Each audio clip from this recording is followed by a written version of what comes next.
ASMR Gaming News. Greetings,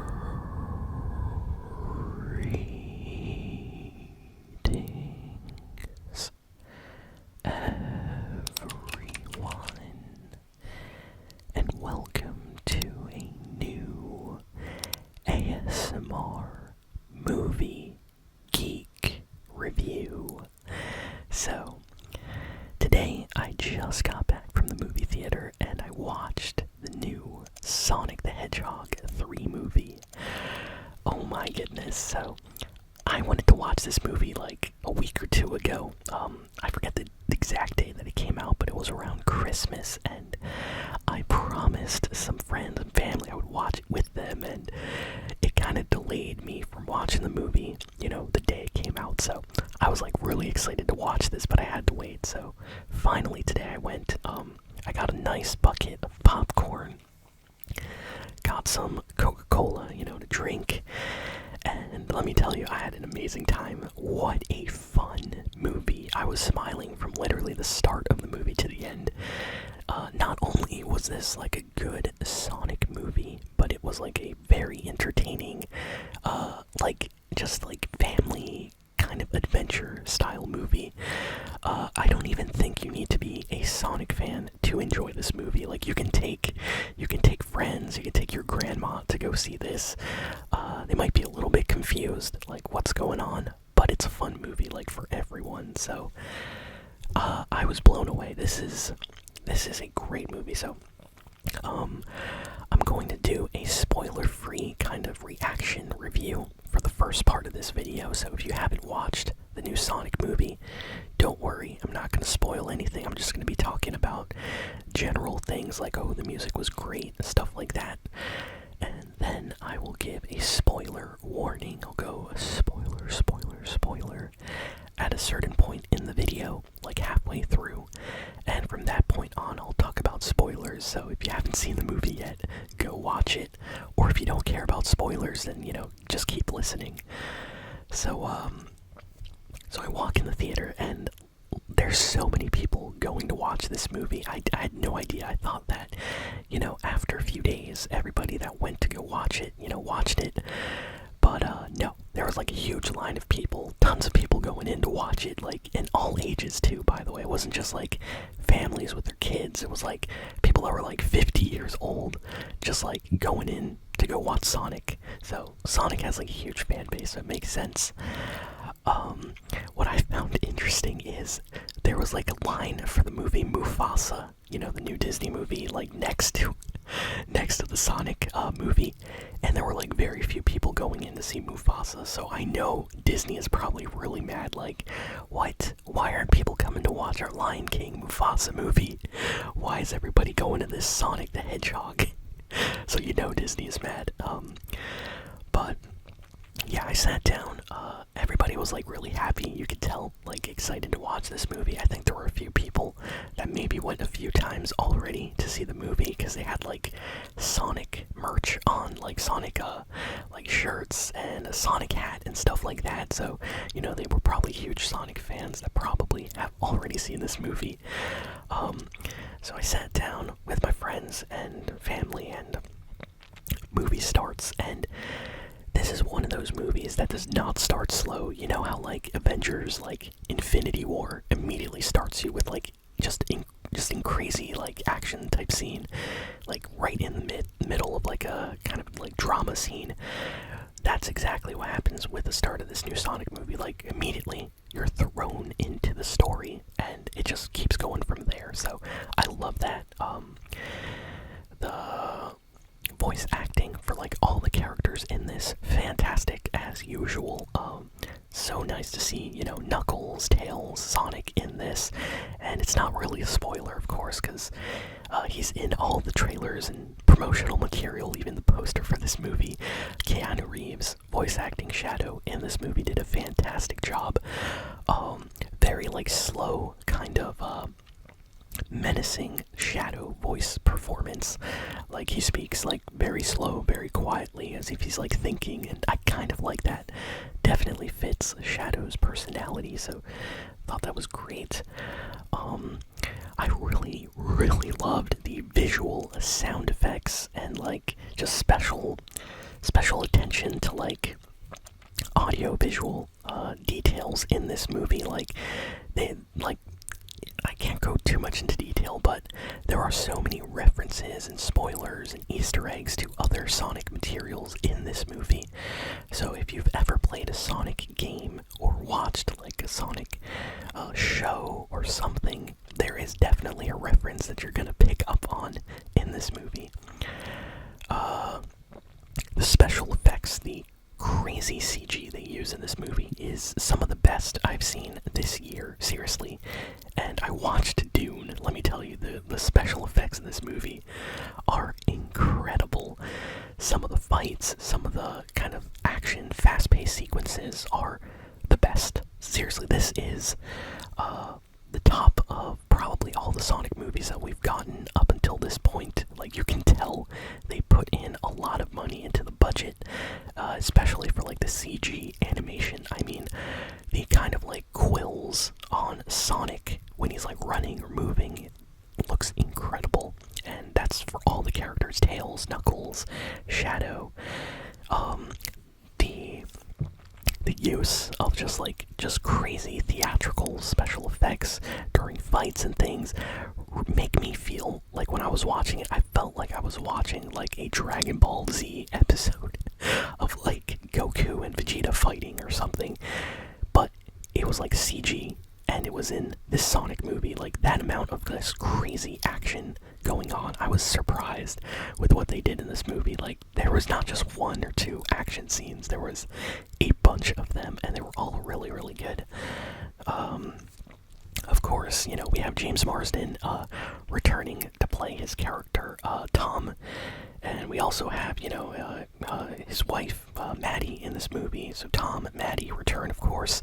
They're the basically adults that take care of Sonic. If you've watched the previous Sonic movies, you know exactly that Sonic, you know, lives with a couple and their dog, and later on, you know, Knuckles and Tails show up as well.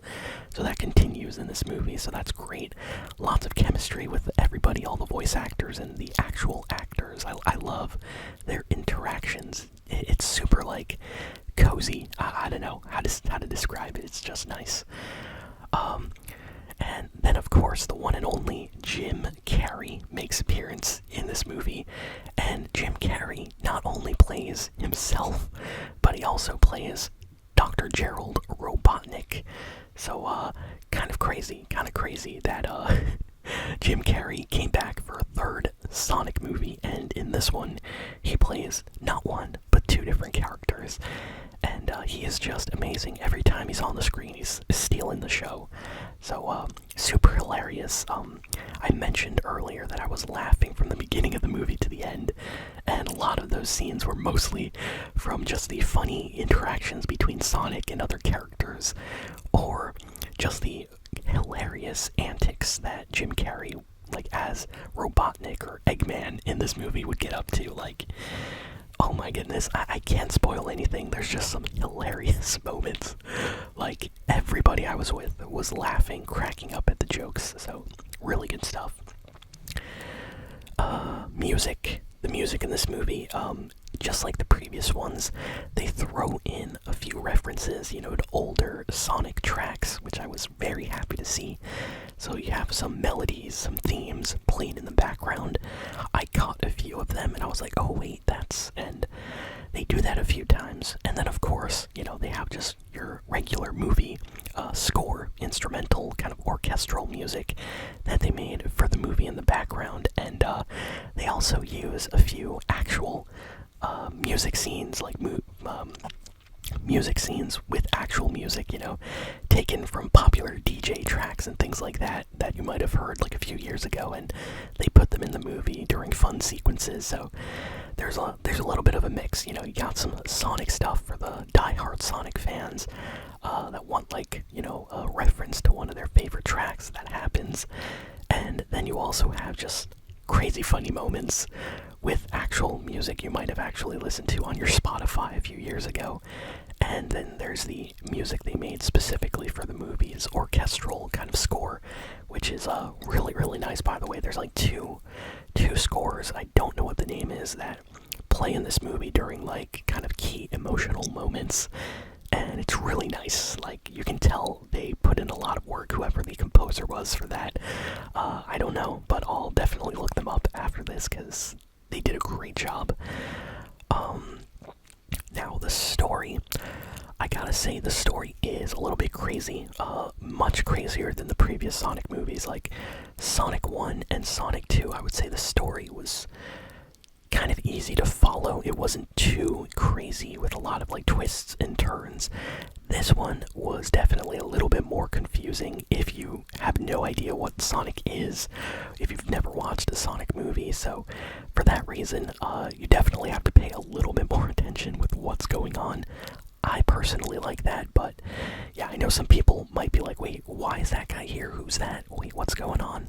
So yeah, just know before bringing, your entire family, that they might be confused by some things going on in this movie, because there are barely any like quiet kind of exposition moments that the previous movies had. I would say Sonic, the first Sonic movie especially, had a lot of more just slow, quiet transition type scenes. And this one, it was just like, fast, gotta go fast. Like, the movie starts, you have a tiny little bit of dialogue, and then fast, fast, fast, which was incredible for someone that likes, a lot of action in fast-paced movies, but it does feel like you're on a roller coaster from when the movie starts. So just thought I would mention that. Just like, the previous Sonic movies, this one, they film in different locations around the world.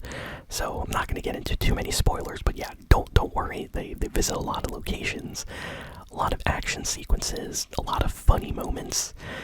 Sonic and the rest of the cast, great chemistry. Seriously, go watch this movie. One of the best movies of December, or whenever this officially launched. I know it came out in the UK way earlier than the rest of us got it. Like, anyone out in the UK, you guys are very, very lucky. I heard that this movie came out like weeks earlier over there, so I'm kind of jealous. But yeah, such a good movie, such a good movie. And I kind of want to get into the spoilers now, but before I do that, I just wanted to say, like, I know there's, a lot of people that maybe aren't into Sonic, maybe have never seen a Sonic movie, don't really care for Sonic stuff.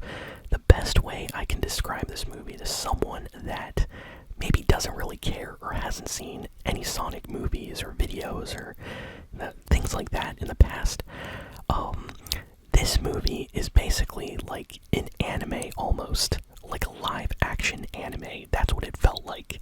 So if you take your simple kind of anime plot and you make it into like an hour and 30-minute movie, like live action movie with CG, that's kind of what you get with this. With, of course, Sonic characters. So I feel like that's the best way to describe this. Like, think of like your anime plot. There's a villain. The Earth is in danger. You're going around different locations. There's some fights.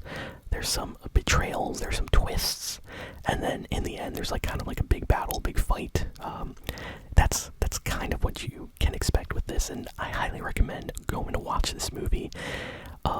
Just because it was fun. Like, even if you don't like Sonic, this is a movie that you gotta check out. Just to see. And Keanu Reeves doing the voice of Shadow, I mean, he's incredible. He should definitely do more voice acting. I feel like Keanu Reeves, not only is he good as an actor, but voice acting, he's pretty good as well. So definitely really had a good time with this movie. So give it 2 thumbs up. I give it a 9 out of 10. Go watch it. Fun movie for everyone, for the whole family, for everyone to go see. So let's get to the spoilers. So wow, what can I say? As a fan of Sonic games, this movie delivered. Definitely referenced a lot of things from like Sonic Adventure 1, Sonic Adventure 2, and even some other later Sonic games and some earlier 2D Sonic games. So I like that they did take some liberties with the story. So they kind of, introduced Maria in a different way. The space colony arc is different in this movie. There's no space colony. Dr. Gerald Robotnik is not dead. He's actually alive still. Maria did die though, but just not in the same way. So there's some differences. I'm perfectly okay with it though, because it is a movie. So I wasn't expecting it to be a recreation of Sonic Adventure 2, one for one, like exactly. But I think they did a pretty good job. Basically the movie starts out with like Shadow escaping from the gun facility near Tokyo, actually, which is kind of awesome. So they kind of changed it. I think in the original game the gun facility was like near San Francisco or somewhere in California. I think it's been a while since I remember the plot of Sonic Adventure 2, but I know the gun original facility was like somewhere else. But this time, Shadow escapes, goes into Tokyo. Sonic, across the world, is having his birthday, or Earth birthday, as they explain it. And he's just having fun, goofing off with everybody, his family there, Knuckles and Tails, and just celebrating, in nature. They're having a nice camping trip, and Gun, military comes down and tells Sonic that they need him and his friends' help, so they basically take them over to Japan and they drop them in on Tokyo. And there's a few jokes here that are hilarious. Like Sonic's like, I don't know who's down there, Hello Kitty or Godzilla, but we're gonna fight them as best we can. And I was laughing. That was hilarious. The whole theater laughed at that part. There was also a reference to the beginning of Sonic Adventure 2 when Sonic says something like, talk about low budget flights, like no food, no movies, I'm out of here. He says the same thing as he's jumping out of the helicopter. So there's some funny references like that throughout the movie. They land, they have a kind of boss battle versus Shadow here. And Shadow completely destroys, Tails, Knuckles, and Sonic. It's no contest, he's just too strong. And Sonic, goes after him, and there's like a whole chase as Shadow is on this motorcycle with a gun, referencing, of course, his Shadow the Hedgehog game, which was awesome, and that entire sequence was really great. And then from there on, there's just a bunch of fun moments. Dr. Robotnik gets introduced, or I should say Dr. Eggman gets introduced again. He's not doing so well, but they discover that, Shadow is working for someone else, and that person is someone that Robotnik, Dr. Eggman, wants to go after as well. So Sonic and Eggman team up, and they follow Shadow to a broken down facility, and we find out that Dr. Gerald Robotnik is there, and basically Shadow and Robotnik were working at this gun facility 50 years before Shadow crashed into Earth as an ultimate life form. So they kind of, changed the lore a little bit surrounding Shadow, because in Sonic Adventure 2 and other games, Shadow was kind of created as an ultimate life form. In this game, he already kind of came as Shadow, crash landing on the Earth as an ultimate life form. So I guess there's no like bio-lizard experiments or anything like that in this movie, or any other movies for that matter, because that kind of retcons all that. Now Shadow encounters Maria and Gerald Robotnik there in the lab, and he becomes friends with Maria, very similar to how it was in other kind of Sonic media. Instead of them having this laboratory on the space colony arc in space, it's here on the Earth instead, so it's like a smaller kind of facility, and Maria and Shadow would hang out and have, just a fun time, and she would be teaching him things about the Earth and its people. And, eventually they have to shut down this project. It's too dangerous. Gun comes blazing in with their guns, shooting stuff. Something explodes. More things explode. There's a huge explosion. Shadow and Maria and Dr. Gerald Robotnik try to escape, but they get caught in this explosion. Maria ends up dying, and it's revealed that, Shadow and Robotnik survive, but Robotnik gets put in prison for like 50 disappears, and Shadow gets put into like a freezing kind of cryo chamber, which he breaks out of at the beginning of this movie. So they both want revenge on all the humans that basically are at fault. It's very similar to the plot of Sonic Adventure 2, where Shadow basically wants revenge on all humans, not just Gun. And Gerald Robotnik is kind of like that as well. So they just want to get revenge.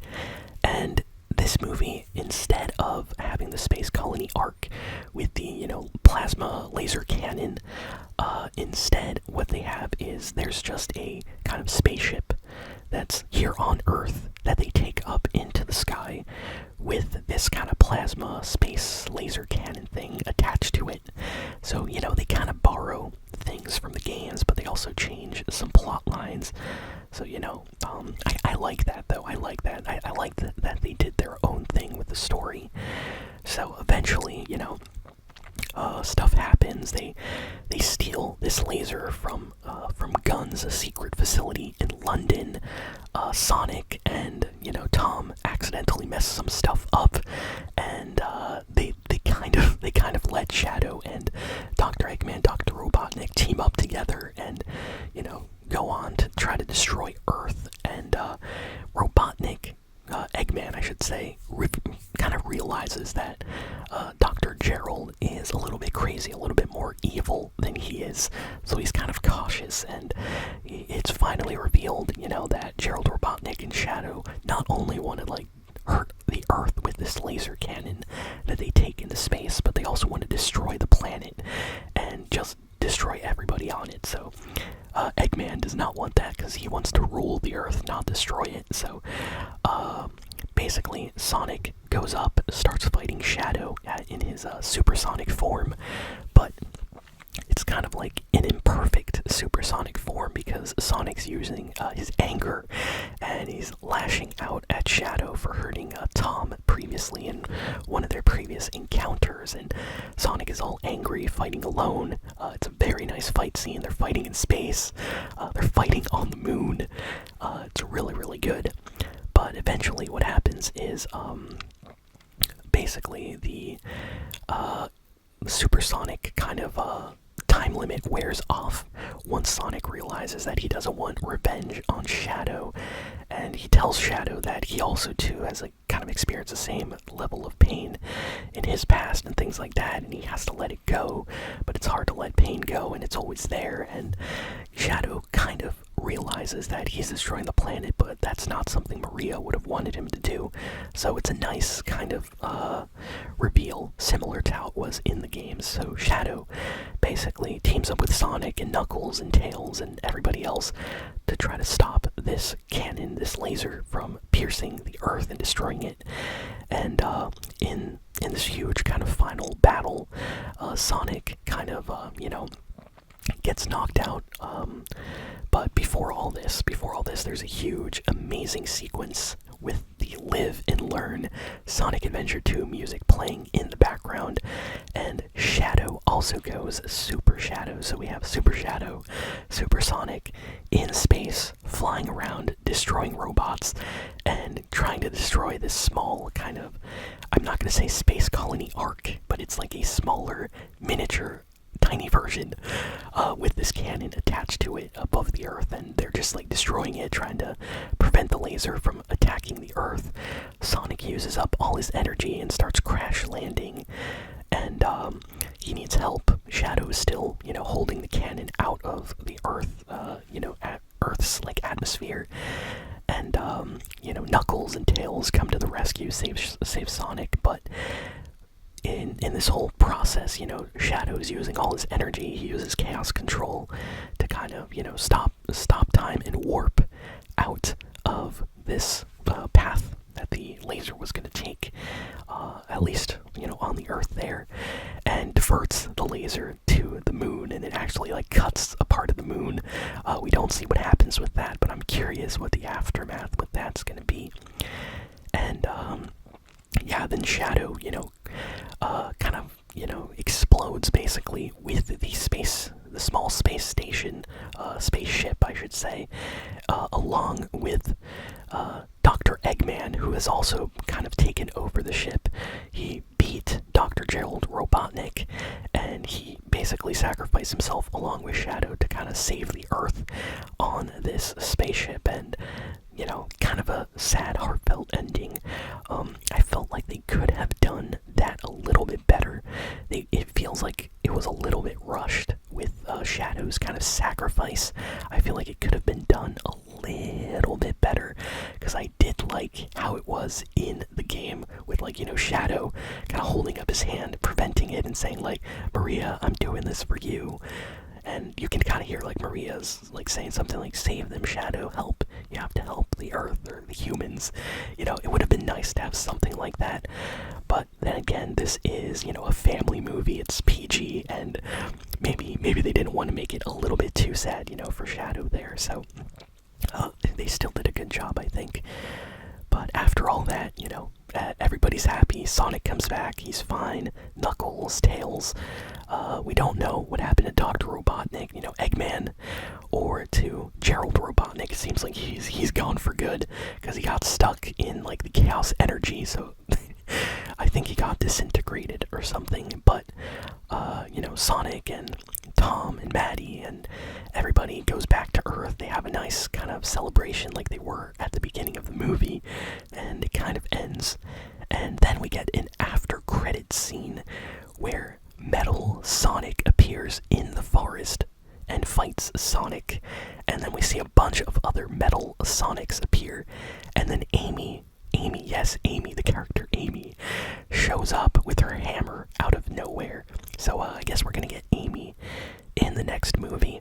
I was actually hoping we would get Blaze or Rouge in the next movie, but I don't know if they're gonna use Rouge or Blaze in these movies. It would be nice if they do, though. And then after all the credits, like all of them, at the very, very end, we get a small scene where we get to see Shadow kind of picking himself up at the end of the movie. We just like see his shoes, but it looks like he's okay wherever he is. So Shadow is definitely coming back, and yeah, this was a great movie for a Sonic fan like me. I loved all the references, like Dr. Eggman. He picks up his phone near the end of the movie at one point, and it actually plays like his Sonic Adventure 2 theme music, like his Dr. Eggman theme music, which is awesome. Live and Learn is played a few times at the end during the pinnacle kind of Supersonic, Super Shadow fight. I loved that. The movie had some really funny humor moments, like I mentioned already, and there's a bunch of other ones with, like, Gerald Robotnik and Dr. Eggman just sneaking into this gun base, and they're going through a laser room, and I'm not gonna, like, go through everything, but there's so many funny and hilarious scenes in this movie. I loved it, and I want to buy this movie, like, I want to buy it, like, right now. So I think I'll probably pre-order, like, the 4K Blu-ray to watch on my PlayStation 5 or something, because I just really had a great time. Love the movie, love the characters, the story. Even if they did some things differently than the Sonic games, I still had a great time seeing, you know, Shadow in live action, and I can't wait to see the future of these movies. So I really hope they just continue making these Sonic movies, and I had a blast watching it. So yeah, if you've watched the movie already, let me know in the comments. And if you don't care about Sonic or any Sonic movies, I would like to know, you know. Let me know in the comments what you think of Sonic, or if you've seen this movie already, or if you don't want to see it, let me know as well. And yeah, thank you all for listening, for watching. Please be sure to like, comment, share, and subscribe, and I will see you all next time.